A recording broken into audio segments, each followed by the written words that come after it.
There you go. Yeah. I can hold it.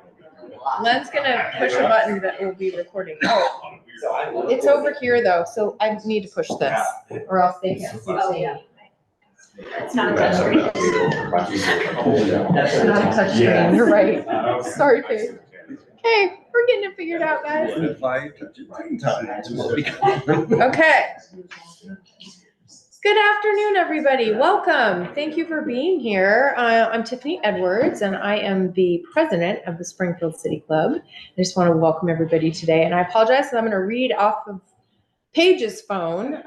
So I'm just going to give you a little summary of what the topic is here today.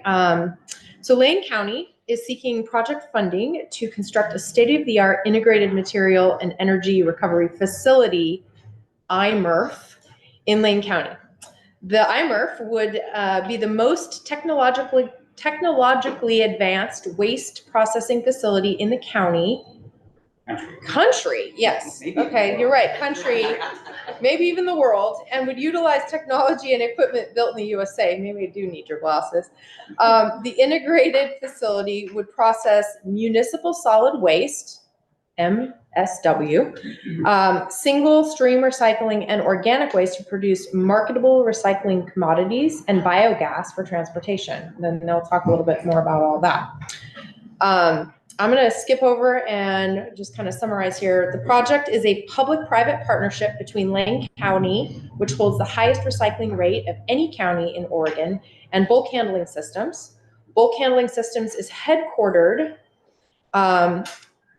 and has its main manufacturing facility in Eugene, and it's a worldwide leader in the innovative design, engineering, manufacturing, and installation of sorting systems and components for the solid waste, recycling, waste to energy, and construction and demolition industries. So with that, our speakers today, gosh, we have Lane County's Public Works Director, Dan Hurley, County Waste Management Division Manager, Jeff Orlandini, and Steve Miller of Bulk Handling Systems. And I will go ahead and kick it over, and I think that Dan's going to give us the first. All right, thanks so much. Bit, yeah. Appreciate that introduction in the background. Of course. Yeah. So excited to be here. Excited to be able to talk trash with you. I've been working in the solid waste field for 18 years, so I love talking about this stuff. So thanks for being here so we can have a conversation about it. This is our IMERF project. Again, it's an integrated materials and energy recovery facility project, or the Great Garbage Machine, I like to call it. We've been working towards this project for several years. We've gone down to California to look at systems. We've done a lot of analysis. We've issued a request for proposals and evaluated different proposals. And we're getting to a decision point, having built this project over many years. We'll be going back to the board on November 28th to look for them to enter into a contract with Bulk Handling Systems and start moving this forward. It would require some increases to garbage rates, what we call tipping fees. And Jeff will talk more about that at the end. We think we've kept those pretty modest to be able to pay for such a large infrastructure investment because it's this unique public-private partnership. We have this unique opportunity here having Bulk Handling Systems here locally. It's amazing that we don't have a facility here to process waste with this capacity here locally. Literally, they build systems all over the world as far as Siberia. And we should take advantage of that. We probably all know just inherently that when we throw something away, there is no magic away and it goes somewhere. And if you're throwing something away, like say it's a banana peel on the garbage, it's not the best place for it. I think we all know that just burying our waste is not the best thing to do. We have a finite amount of land for landfills. And the environmental effects of when we throw something away, it doesn't just stay there. So, a banana peel is going to rot away. It's going to produce wastewater that then has to go to the wastewater treatment plant, and there's energy in that and have to be treated so that the water can go to the river. It will also be off-gassing methane gas. So the way a landfill works is it gets all compacted down so that we can make that space last as long as possible. The problem is when it does that, all of the oxygen gets used up and it starts producing methane. And methane is much more harmful to the climate than carbon dioxide, which it decompose to naturally. So depending on how it's calculated over the time frame, 20-some to 70% more harmful methane is as a greenhouse gas. People don't know, landfill is sort of the silent emitter of greenhouse gases, but it's the second largest point source of greenhouse gas emissions in Lane County, second only to International Paper.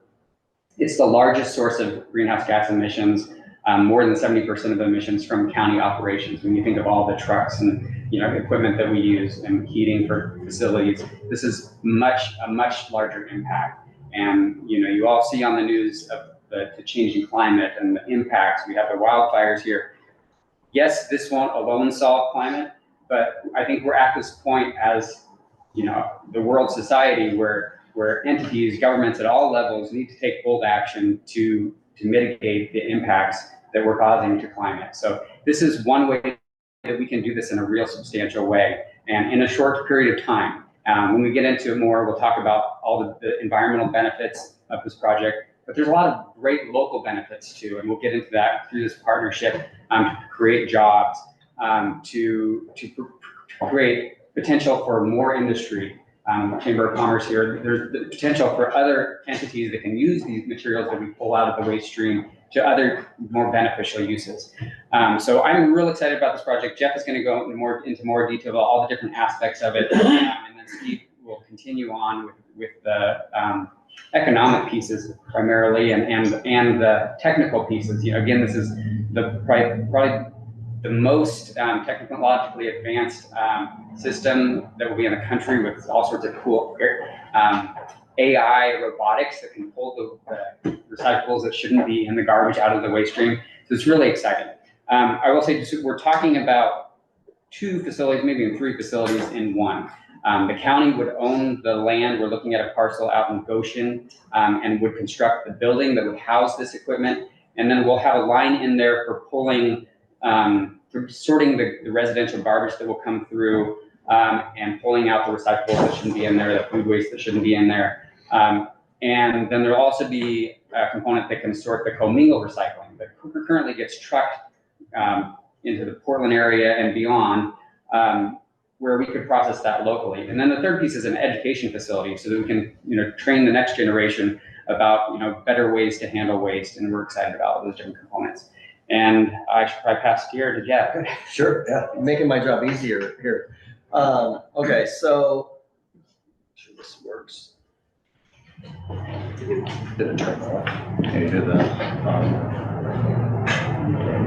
Okay. This was working.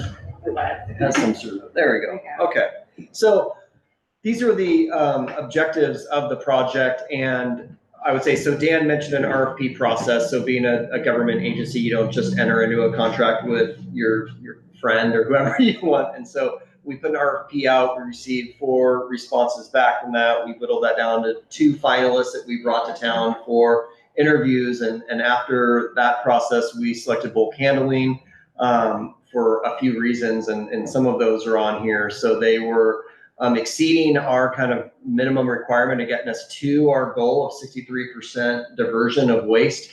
Dan talked about us having the best rate in the state, which is great. We're happy to be the best, but that's about 52%. So that means that, we have about 600,000 tons of waste that enter of discards in Lane County. And of that 600, a little over 600,000 tons, about 300,000 go to landfill. So the rest are going to our local composters and the recycle streams, metal, all those other places that are non-landfill. And so doesn't always mean it might be the best place, but they're better than the landfill kind of being the lowest. So we are happy that we're the highest, but we definitely, we know that there's other places in the country that are closer to 75, 80% on their diversion. And so bulk handling system, their proposal gets us over the 70% mark. And so that was one of the big reasons we chose them. Between the 2 finalists, they were lower in terms of the fees that they would charge to get us there. And so that was another big component of it. And then it also, from the climate standpoint, was the best. So our other finalist was trucking waste farther in order to use an anaerobic digester as opposed to being on site. So those were some of the big reasons why we went bulk handling. And of course, we're very excited that they happen to be in our backyard, and so bring a local component and add some of those local flavor to it. And so those were that was the process we used to get there.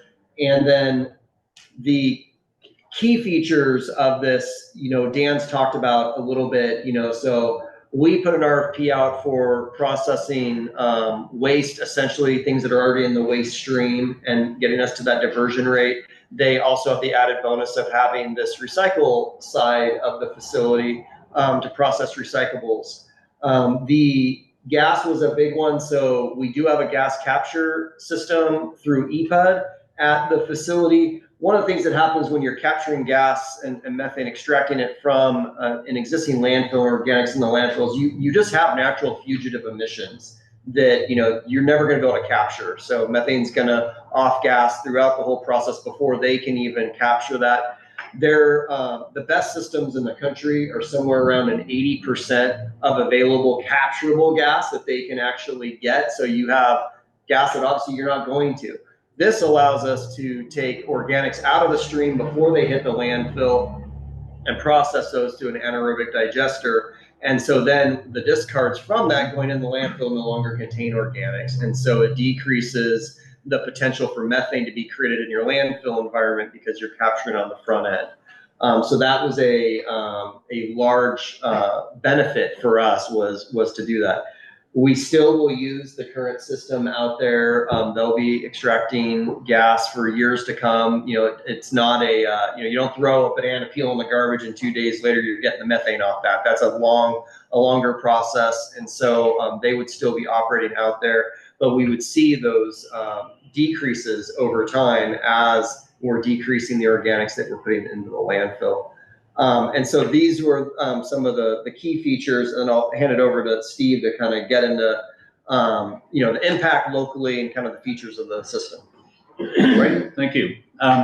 So we're going to talk about some of the different elements, the values that come out of the system. But one of the things that is meaningful to ourselves as a local company is the impact that it has on our employees in the way of job creation. And because one of the big drivers for the county was to encourage local economic development, we're really working with local companies to construct the facility, both the building and as well the equipment.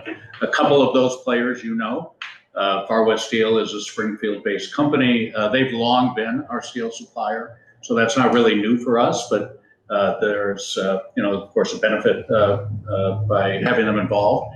And we're working with Chambers Construction, also a Springfield company, to build the facility. We've worked with them before. I'm sure many of you know of them.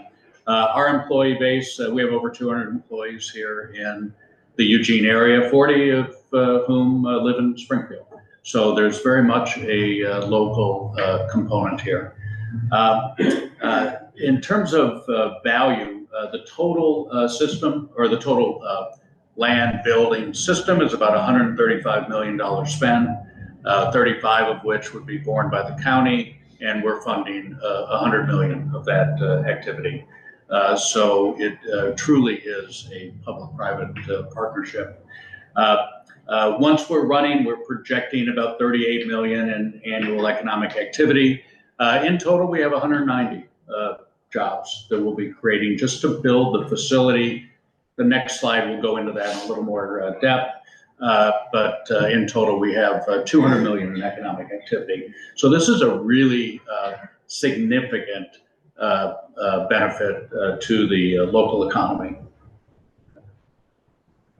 And here, we've broken that down. This is not our work.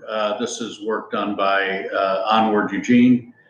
Dana Siebert is the director of that, and he provided this analysis to us. And you can see, when you think about economic impact, while we're We have 190, I think we may even say 195 local, these are direct jobs just to construct the facility. We'll have 65 ongoing, and these are all family wage type positions. Welders, fabricators, engineers, technicians of a variety of types. We also have then the suppliers to the facility, many of whom are local. We've always focused on that. We're as a company, we believe in short supply chain, and so we work with a number of local companies. And then you have a category, they call it induced jobs.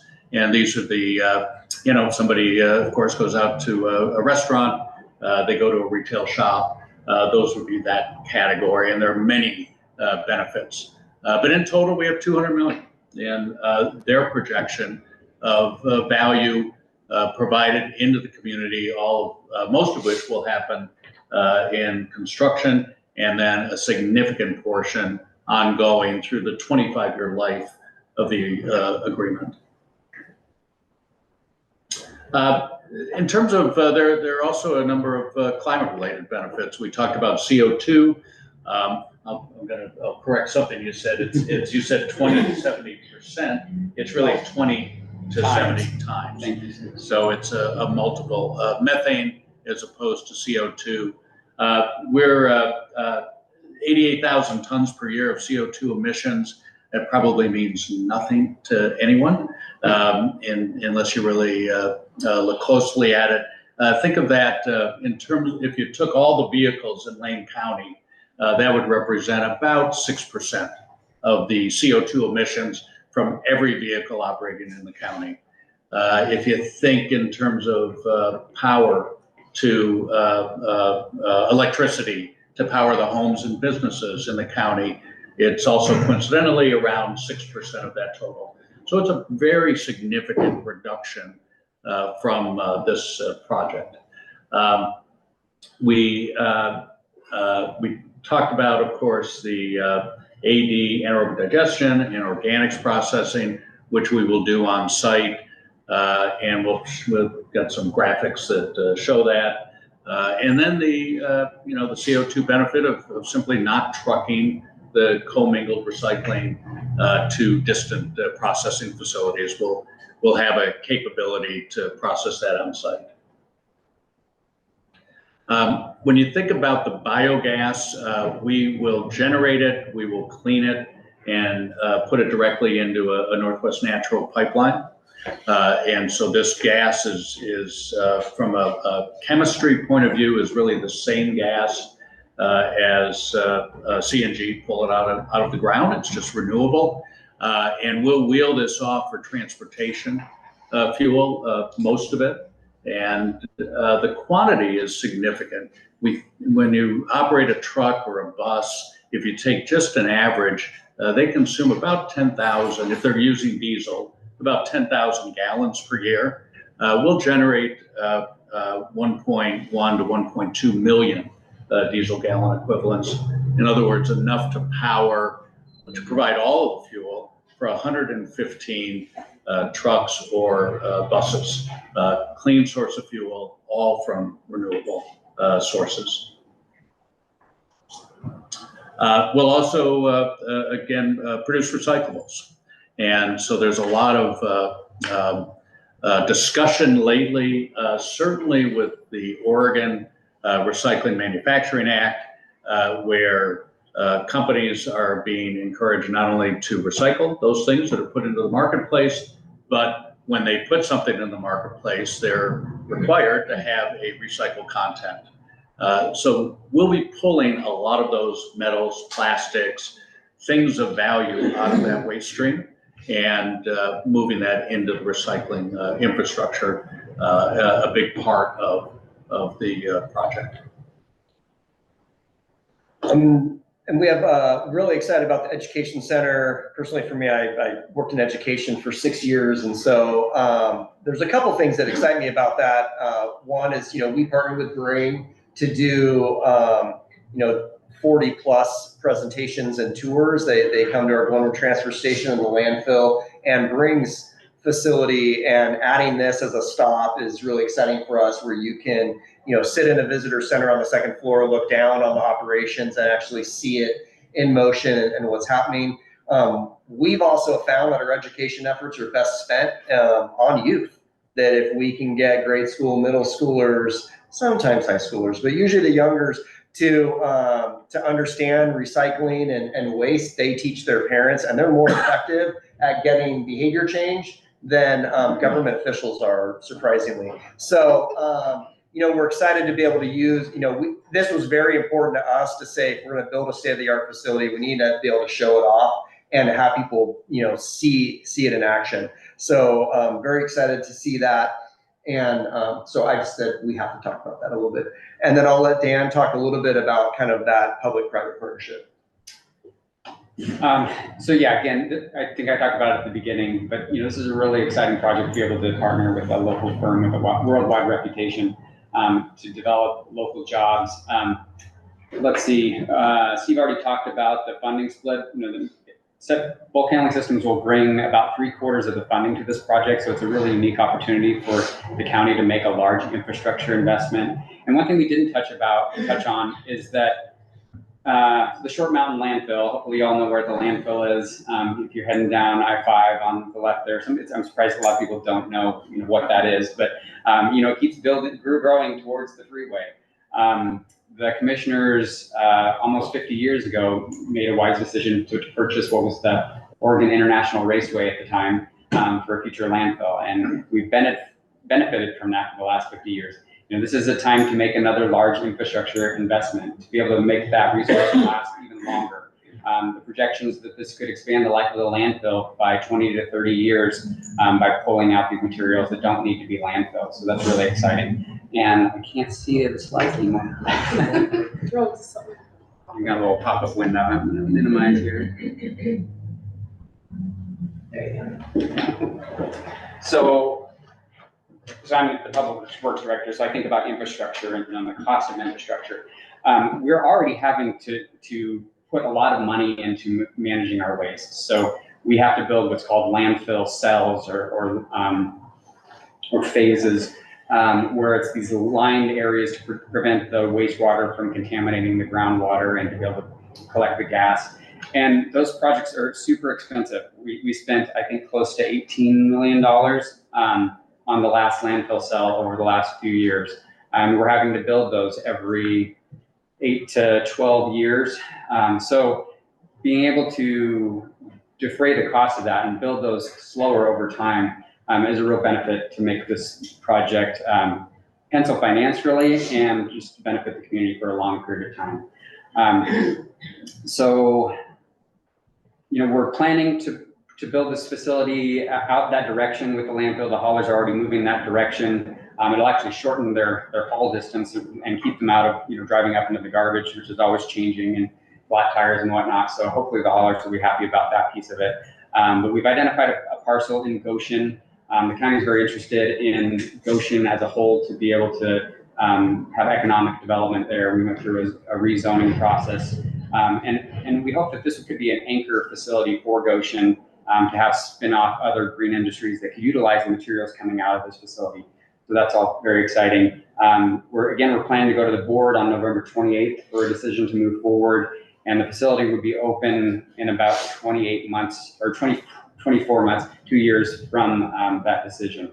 We're trying to take advantage of some tax incentives that are only available for a short period of time through some federal stimulus money that we're trying to work into this project as well. So that's kind of pushing the timeline as well.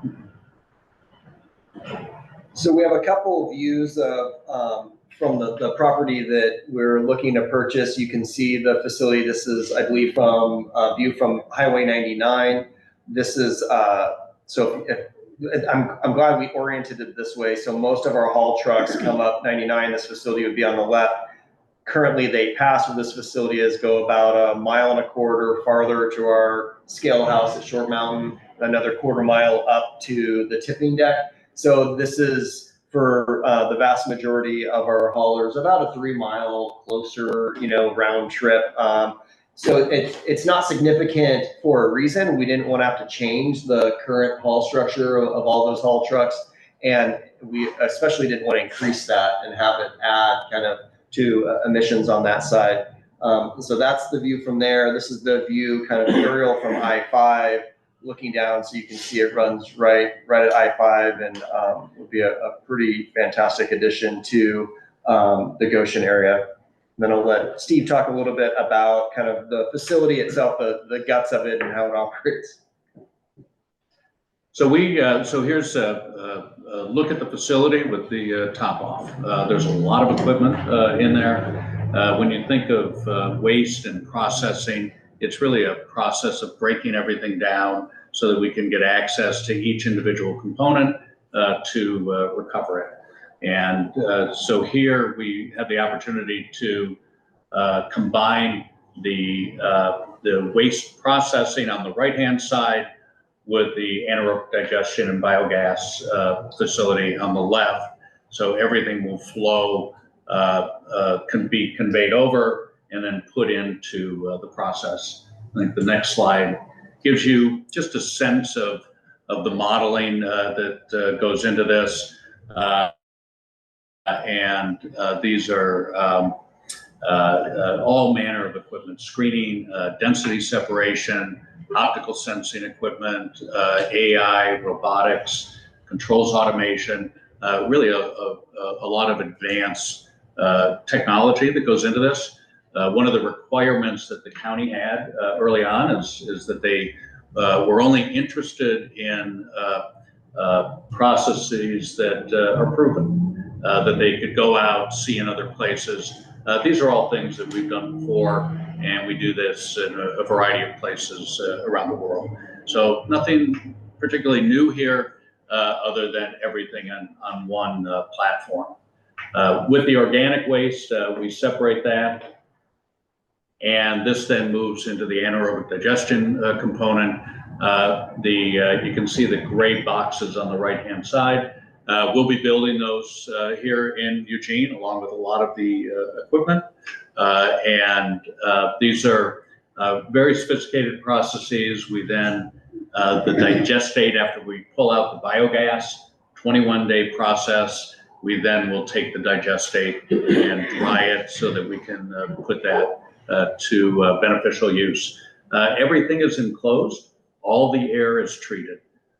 You can literally stand at the wall of the facility and you will smell nothing. If you go inside, you'll have some odors involved with organic waste breaking down.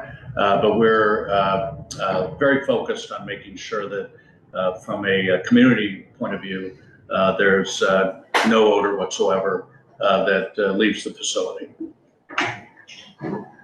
So it's not free.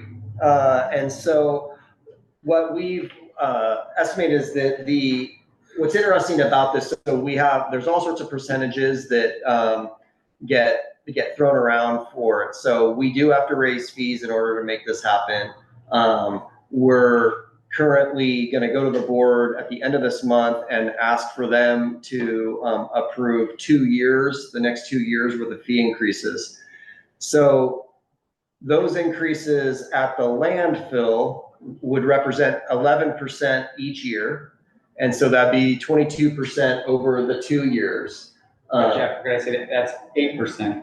We already do a CPI increase, inflationary an inflationary increase, roughly 3% a year. So Right. We're talking about in addition to that. Yeah, so we're looking at CPI that we normally do plus 8% in order to get the IMRF going. So we'd be asking for the first 2 years of funding for that.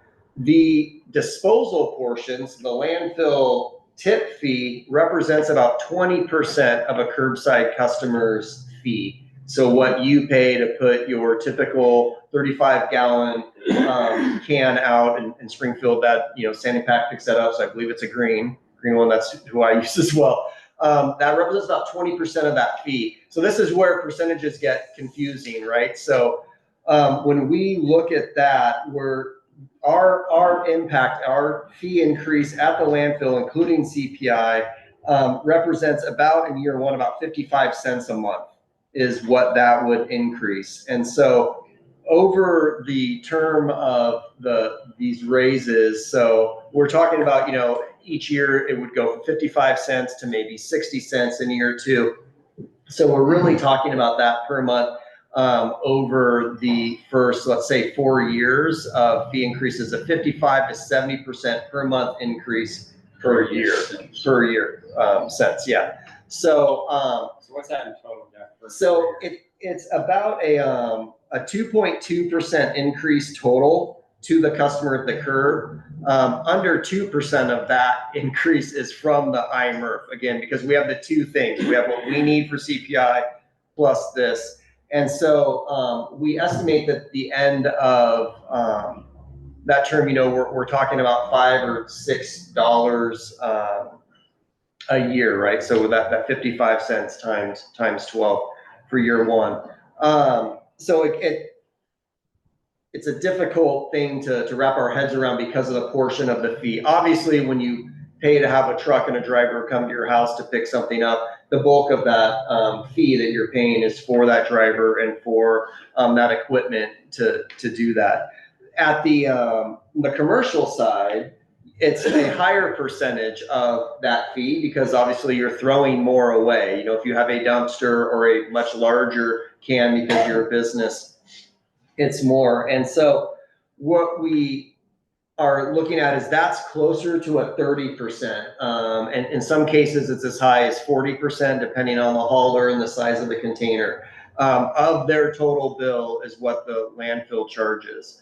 And so those differ greatly. Sandy Pack was kind enough to share some numbers with our Board of Commissioners and us around how these fees would impact over what we're proposing as the first 6 years of fee increases. So they're those larger to start, and then they taper off as we go. And so based on the numbers that we gave, after 6 years of fee increases, the impact to commercial accounts is somewhere between a 19% increase to a 33% increase total after 6 years. I think I'm getting that right. Aaron can correct me if I'm wrong on those. Yeah, actually, I think we calculated it somewhere between 14 and 20% increase on the trash bill for commercial over 6 years. Residential over 6 years, somewhere between 10 and 14% increase. And construction, large industrial, somewhere around 30% increase for those. Exclusively due to the facility. Right. There will be other increases, just CPI. Right. Exclusively due to the facility, that's my understanding. Right. So trying to give people that context, our board had asked for some information. We told them about the resident. They wanted to know about commercial and the impacts. And so to Aaron's point, just doing this project results in those increases. It's, the 10 to 14% over the 6 years, 10 to 14% total increase on a curbside customer. And somewhere in that, I think you said it was 10 to 20 something, depending on the size of the commercial customer increase over the 6 years, if this is the only thing that would raise your rate. And really, we're talking about for the next 4 years would be the large increases. And when we say large, when you bring it down to the residential rate, what people would pay for their garbage service. Well, how many people have a Netflix account? All right, so Netflix raised your rates $4.50 over the last 4 years. Most people didn't notice that. We're talking about roughly about that equivalent over those 4 years. So we think we've kept this to a pretty nominal increase that most people will feel as residential customers to be able to yield all these benefits for job creation, economic development, climate impact. So I think we've put this package together well, particularly, with assistance from a private partner and some federal tax incentives to be able to pull this off at a nominal increase to residential customers. I think that, wraps it up for our presentation and wanted to give some time for questions. Okay, perfect. Lee Byer, go for it. Well, thank you. Well, this is really exciting. And I'm sure you made former Commissioner Joe Burney very happy because He this was is a something champion we for talked the about 5 or 6 years ago. I encouraged him to do the trail. My question, I have 2 questions. One is, and you sort of mentioned it a little bit, how will this relate to the producer responsible organizations that were mandated under legislation in 2022? Yeah. So, or 2021, and, because the producers are responsible to find a way to do the recycling, and the cost is on them to do that. Yeah. Build that into the product. So how does that relate, and is there any risk for the county getting into the business in terms of, will they choose to do something different? That's one question. The second one is more towards economic development. Is there any chance this is going to allow us to get rid of the Glenwood transfer facility? Great question.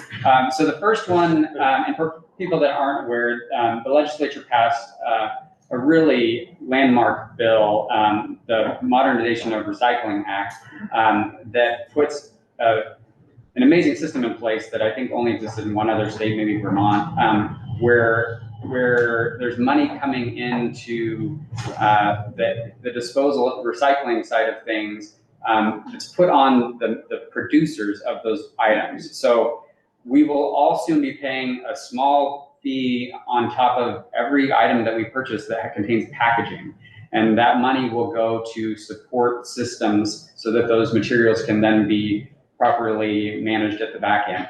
So this project will benefit from this legislation because there will be money coming in, and that's part of the whole equation of how this facility is paid for.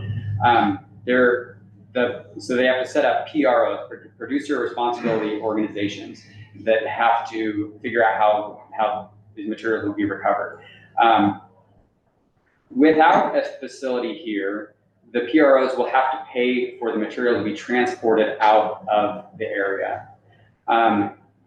With this facility, then the materials can come to the facility, and the facility will benefit off of the monies that are generated for the system.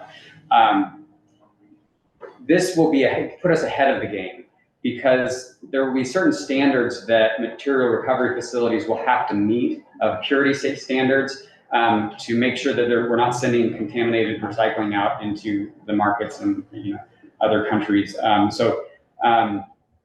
So this state-of-the-art facility will help us easily meet those standards, whereas other material recovery facilities will depend on the PROs, getting money from that system to be able to upgrade their facility to meet the future standards.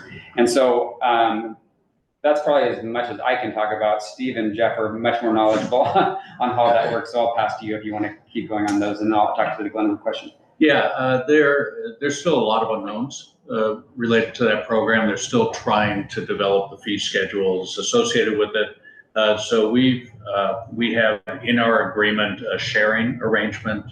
The county benefits every ton that comes into the commingled side of the facility. We pay the county a fee, sort of a host fee, if you will. And then when those funds start coming through, the county will grow significantly. We just don't know what those numbers are. There's no risk associated with it because we haven't baked it in. It's just all a net gain that may occur as we get more visibility into it. So that's, I think we expect a significant flow of money. We just don't know what it is at this point. And I think we're due to find out maybe a year from now, something like that. And former Senator Byron, I know you had a hand in that legislation. Thank you for that. And maybe you have more to add on that. Yeah. Well, the theory behind the whole thing was that you push the responsibility back to the producers to find a way to recycle or change their practices of what they're doing. And the fee structure that you're talking about is really up to the producer responsibility organization to set. Yes. So the idea is they're going to try to do it the cheapest way they can. And we think this will Yeah. provide that by providing, not eliminating those transportation costs in particular, that it will be much cheaper to be able to run commingle recycling through this facility. Yeah, there's one of the benefits already is that, we'll have a very sophisticated, meaning a low operating cost system.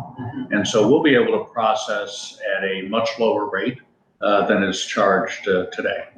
And so there's a direct benefit already. The PROs are actually developing an average cost that they will put out into the market. And so the lower cost producer will benefit by getting a higher figure, and we expect to have that benefit. So you in effect may get materials from down south as well, or? We very well Starting may, to say- and we hope to. Yeah. And we'll have capacity to do it. So in the world of recycling, every road leads north. And they pass us by. And so we believe we're organizing a system that can process materials from the county, but also additional materials. And so we hope to capture that as well. That will benefit the county because every ton that comes in, the county receives a percentage of those revenues. I didn't want to miss the opportunity to talk Yeah. about Glenwood. Glenwood. So the second question is, could this facility replace our Glenwood transfer station? And it is not being designed for that. And I would say no. This property was very challenging to find to start with. It's hard to find a large industrially zoned parcel that's not a long driving distance from the central metro area. It's not an ideal property. It has wetlands on it. We're going to have to mitigate on site. And a lot of the parcel won't be developed because we'll be doing that wetlands work on the site. So it doesn't leave us room for, the public traffic. You go to Glenwood on a busy Saturday, we have thousands of customers coming through there. It's not being designed for people to dispose, from their pickup bed for this facility. So I think we need to look at these as separate projects that can be mutually beneficial. But we do want to either upgrade Glenwood, that was built in 1976 and needs a lot of improvement if it's to stay at the site, or relocate. And what that looks like, I think that needs to be a community conversation. People value their centrally located transfer station and don't want to probably drive halfway to Junction City to use the transfer station. But again, that's an expensive project. So the fee increases we talked about for this facility would build the facility and then continue for the processing of the material. We could look at a separate fee increase just for the period of building up a capital fund for relocating the Glenwood transfer station. And I think we should look at different options. Maybe we need an east and west, as Eugene and Springfield have grown, maybe something on the east side of Springfield and on the west side of Eugene would make sense. But we need to go through more analysis, and we're starting that process at the county level. Bonnie, and then I'll call this one. Go ahead, Bonnie. So to that question, and I want to better understand the costs that the county would be committed to under the proposal and how it's going to be paid for, which I don't want to assume, but I assume it's the tipping fees and a portion of the lease arrangement with bulk handling system. But what I think I just heard you say, because our concerns are, number one, the impact on business, the commercial and the construction impact under already escalating costs of doing business and building and developing. So that's not a sort of sidebar conversation, I think, for the chamber community. So there's a real impact cost, but then the other piece of that is, I think I heard you say this isn't going to help solve for, I understand the economic impact, those numbers are well laid out there, great. But solve for the lack of funds currently available to address the infrastructure that is Glenwood, the leachate pipeline that's been under consideration from Short Mountain to London. Those are really important infrastructure projects, and what I'm trying to understand is how do we, it'd be great to have them all. Why is this the first one, and how is it going to help us get there? And if not, are we looking at another fee or tax or whatever increase, or are there other ways to get us there where we can have sort of a balance of infrastructure development? So we're talking about great questions, Mike, and let me see if I can get all those pieces of them. So for the fee increases for this, we're talking about, so we're going to the board with a proposal for increasing fees over 2-year periods. When we talked to the board a few weeks ago, we laid out kind of the worst case scenario of if we didn't get any sort of, we're going to be applying for some federal grant money. We tried to lay out like the worst case scenario if we didn't get any additional funds from the state. And so that was, and I'm not going to talk about the CPI part of it. So that an 8% for 4 years, and then tapering down. So like a 5 and a 4, 5 and a 3. So, and again, that is for the tipping fee, which is about 20% of your garbage fee at the curb. So, take 20% of 8%, and that's what the residential person would be able to impact up. So that is just for this facility. So yes, we don't have funds built up. We're not building up funds for other improvement infrastructure for transfer stations. So people should know that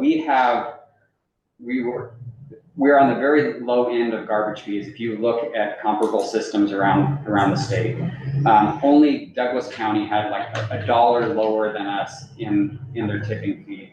And I'm not even going to talk about Douglas County. They didn't even have tipping fees until like 5 years ago. And they're going to have to absorb that in their general fund. I don't know what they're going to do. So with these increases for this facility, it gets us, more in kind of the moderate range of tipping fees. So if we need to also do, a large $30 to $40 million, transfer station to relocate that, we would need to do an additional tipping fee increase for that. And the board has not considered that at this point. We've just started the conversation to start evaluating, looking at different properties, having a community conversation around what people want as far as location and service. There's also the PRO legislation we talked about is going to require us to set up recycling depots, they call them. And I think we have to set up around 7 of them around the Eugene Springfield area to give people more options to bring their recycling. So it's a potential that maybe we wouldn't need such a large Glenwood site as this plays out. So did that answer all questions? HA pipeline, so HA. that's the same thing, is that still like, all these are like $25 to $50 million each, and all of them are important. Right. So another project, so we're talking about a pipeline to Goshen and to the landfill to bring wastewater services there. That's a project that has been talked about since the 1960s, but it's a project that needs to happen. So we're moving it forward now. We're actually in conversations on the land use pieces of that to get approvals. We're talking with the city of Springfield right now. But we have about $6 million potentially in video lottery infrastructure money for that project. But we don't have additional funds identified for the full project. And like you said, we just updated the numbers on those, and the costs went up over 20% in the last 2 years.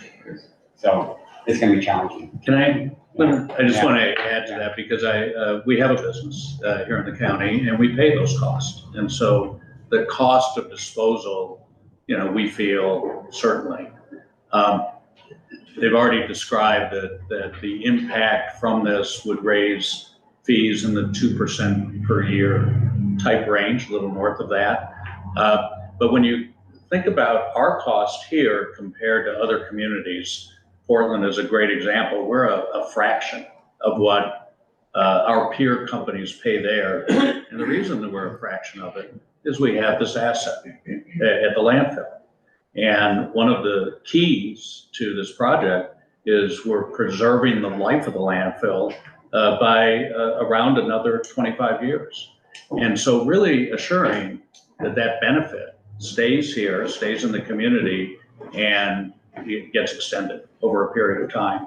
Other communities, and you think about Douglas County, and you think about the Coffin Butte landfill, which is very near to be full. Those communities are going to have to figure out a solution in the way that they did in the Portland area, which is to transport at a great cost and a long distance all of their waste into Eastern Washington or Eastern Oregon. So we're avoiding all of that. And as a business owner, that's meaningful. And I think the business owners really can relate to that. Celine. I have two questions. I think one of them is probably to Dan, and then I think one of them is probably to Steve. Dan, you mentioned very briefly federal funding opportunities that we're able to leverage. I'm interested in understanding more about what are the time-sensitive funds that we are able to leverage by moving forward with this project now. And then the other piece I'm interested in understanding, it sounds like we're talking about a pretty significant number of living wage jobs long-term in our community. I'd like to know a little bit more about what sort of qualifications will people have to be able to get those jobs, kind of trying to understand what does that fit into sort of around workforce or job training. Great questions. So for as far as federal money coming into this, and Steve might have to help as well. So there's an energy production tax credit that's available for producing renewable energy. And so the anaerobic digester piece of this, I think it's up to a 40% credit. And that expires if we don't start construction at the end of 2024. So that's a big driver to move this project ahead now. And to speaking to Bonnie's, that's one of the reasons why this is a high priority project right now, in addition to the other benefits that we've talked about. There are also some federal stimulus money that the IIJA, thank you, that passed down into EPA money, and they have a grant program called SWIFR. There's all these acronyms: Solid Waste Infrastructure something. So there's a $4 million grant that we'll be applying for through that program, and it went through its first round of funding, and I think there are 4 more. So when we get to this place of being shovel ready, then we could apply for that grant. And there are a few other smaller ones that we're keeping an eye on. And then for the jobs piece. Yeah, for people, that's always of interest to us. We have within our group, we're really populated by engineers and welders, fabricators. And with the engineers, we bring those from OIT, Oregon State, really, so many of our people come from there, or from the community colleges with the sort of starter positions to do fabrication drawings, that kind of thing. We really, with welders, fabricators, we do a lot of training ourselves. We work with the Lane Workforce Partnership. We take people out of high school. We put them through internal programs and develop them then over time, and we expect that will continue. There is an apprenticeship program that's part of the federal regulation, which will also have, as will Chambers and Far West Steel. And so we'll be developing a lot of that talent from the community here. Okay, we've got 5 minutes, so go ahead and we have more slides. Yeah, I was wondering, excuse me, when our kids, and in my case, grandkids, start coming back from these tours of the facility and talking about how excited they are about it, what is that going to mean for a typical homeowner or business as far as how we handle our waste and what we're putting in the cans? Will there be changes in how we do it now? Yeah, we're not, well, maybe I should. Yeah, we're not proposing changes to that now. It'll just be easier for folks because it's complicated. The packaging is constantly changing. You look at the symbol on the bottom and you think it's recycling, but you don't have to know the number and you have to know the shape, and it's complicated. This will take that out of that. So if you make a mistake and don't put it in the right bin, it's gonna be sorted out and we're gonna get it in the right place. So I think that's the big one, is that we don't have to message as hard to get particularly the plastics in the right bin. We still want to try to do that as much as possible to keep clean streams on things, but this separation technology will do that for you to some extent. Yeah, Correct. Len, you said you had a question. Yeah, one question online, slightly narrower than the question we asked. What is the role of the EcoSort facility in the treatment train for recyclables under this proposal? so this doesn't impact EcoSort at all. EcoSort focuses on construction demolition debris. They would like to upgrade their facility and take more. We would love to see that happen too, but that's another, project that would need to be funded in partnership. But we'd love to see that happen, and potentially if EcoSort could process more waste that's coming into the transfer station that's big and bulky and has construction demolition in it, then we could send maybe the residuals through this facility to even bring our recycling rates higher than that. But this facility is focused on the compacted, residential loads primarily, not taking in construction demolition that goes to Nick. You said how you're gonna be able to capture the gas that goes back to Northwest. Is there revenue generated from that? Does that go to the county or the bulk handling? That would go to bulk handling systems under arrangement here. And I'm not sure if we clarified just the ownership pieces of that. So Lane County would own the facility, bulk handling systems would supply the equipment and would operate the system out there, both for the recycling sorting side and for the anaerobic digestion, and then would sell the gas to Northwest Natural. Yeah, so there will be an agreement with Northwest Natural. They'll receive all of the gas, so we'll link up to their existing pipeline. So we'll have a very clean, source that will go in, and then it will be sold to a variety of users, heavily around transportation. So there are fleets that are trying to move from CNG, fossil fuel-based natural gas, to renewable natural gas, and we'll be able to provide that for those trucks and buses.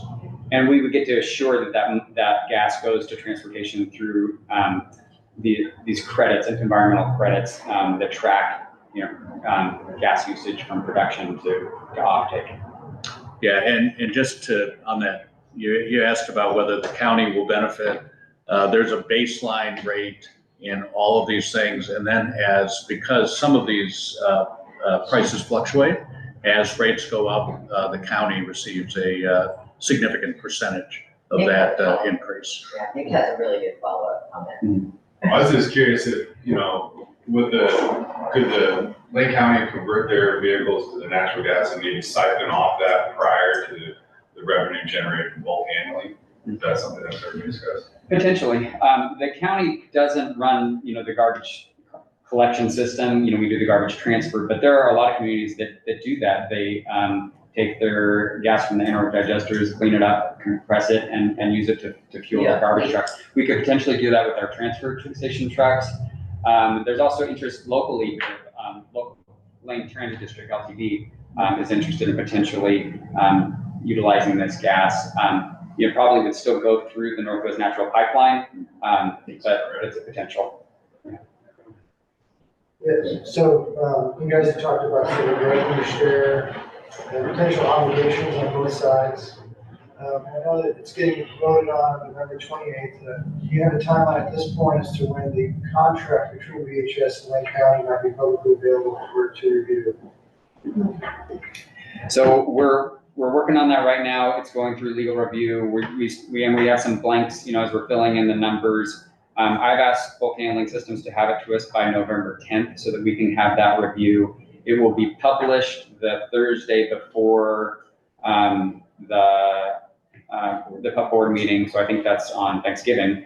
But I did previously, Aaron, promised that I would get that out as soon as we had that available, even before it was published, to the haulers to be able to review that. And that'll be a public document at that point.